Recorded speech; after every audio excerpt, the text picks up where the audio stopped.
Hey, this is Ralph. We're still working on our retirement account planner using the bucket method. Now, we just finished up the bucket 1 formulas, and even though it looks pretty darn messy, it's actually in pretty good shape. It's going to make a little bit more sense as we work on buckets 2 and 3.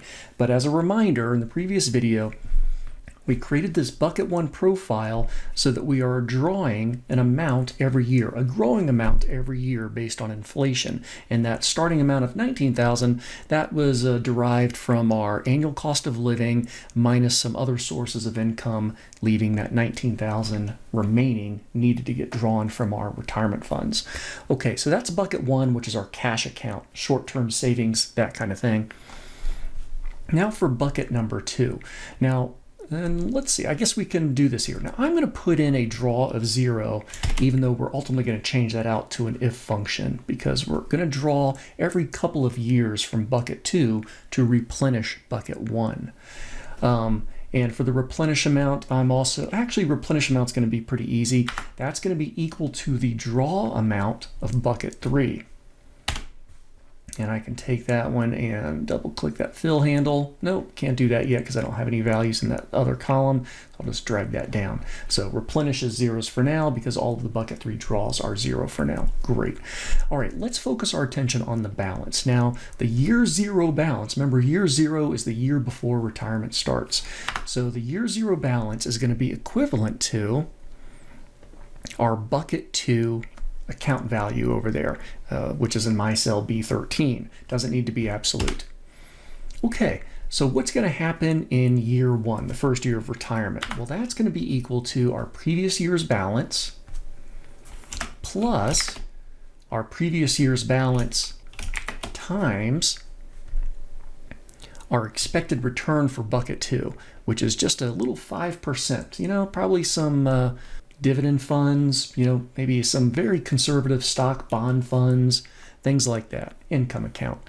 All right, so we'll do that 5%. We're going to subtract any draws that we might have from that account, and we're going to add any replenishing values we might have. There we go, so there's our formula, and we should be able to double click that fill handle, bring that down. Looks good to me. Okay.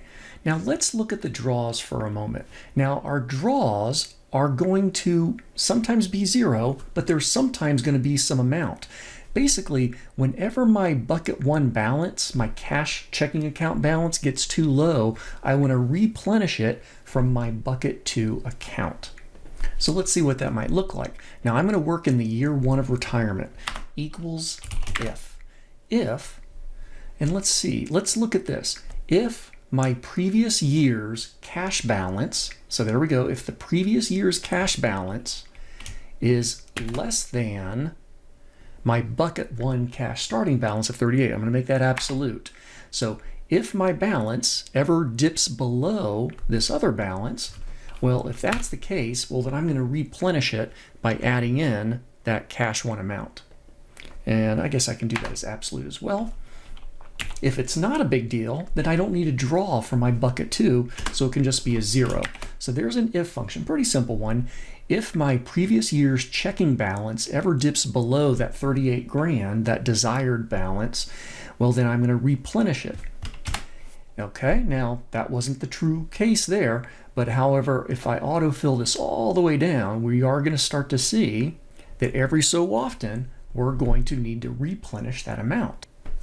Okay, so what we're looking at first is I want to look over at the changing balance for my checking account, my short-term expenses, and I never want to see it getting down to negative. Now there's a couple times when the account gets kind of high, 54 grand, but still I'm not too worried about that because the purpose of that bucket 1 is to cover 1, 2, maybe even 3 years of living expenses. So, all right, I'm feeling pretty good about that. Now we're going to do something similar for bucket 3. We need to replenish bucket 2 whenever that account gets down there a little bit.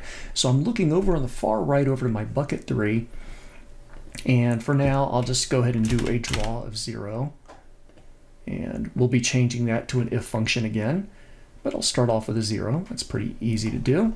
Now for the balance. The balance of bucket 3,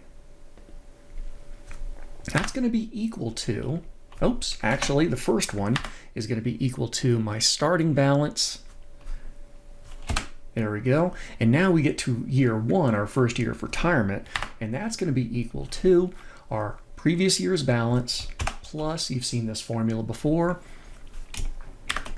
plus our previous year's balance times the return rate, which is 11% over there. Now, we don't have to, we do need to subtract any draws that we might have, but we don't need to add in any replenishing, so there we go. Once we've got that taken care of, excellent. Oops, you know what I forgot to do again? C14, that needs to be absolute. So let's make sure we take care of that. It's going to look a lot better. So it's really nice. We start off with like 560K, but since we're not drawing any money out, that just continues to grow beyond 10 million bucks. However, it's not realistic because we are going to be drawing money out of that. So let's figure out what we're going to do for this particular account.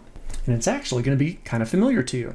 So again, I'm going to use an if function. If the previous year's bucket 2 balance ever dips below 95,000, and make that absolute. Well, if that's ever the case, then I'm going to draw money out of bucket 3, and it's going to be that 95,000 absolute. If we don't need to draw, then the draw is going to be a 0. Closing parentheses. So if the bucket 2 balance ever dips below that desired balance, then we're going to add money to bucket 2 from bucket 3. Otherwise, it'll be a 0. Okay, and then we should be able to autofill this if function down. And what we're going to start to see is that every few years or so, we draw money from bucket 3, and that goes into bucket 2. Let's do a quick glance and make sure we never see bucket 2 get very, very low, and it stays roughly in that, 70 to 130,000 or so. All right, that looks pretty good. And now we can look at bucket 3 and see how that's looking. Yeah, and even though we're drawing money regularly to cover our expenses, we see that it still continues to grow. Pretty cool. Now, I think what I'm going to do here is I'll stop this particular video, but I'm going to do a 4th part video where we do a little bit of cleanup. I want to clean up some of the values here, and I want to also start to experiment with some of our inputs so that we can see how they impact these various bucket balances. Thanks for hanging out with me.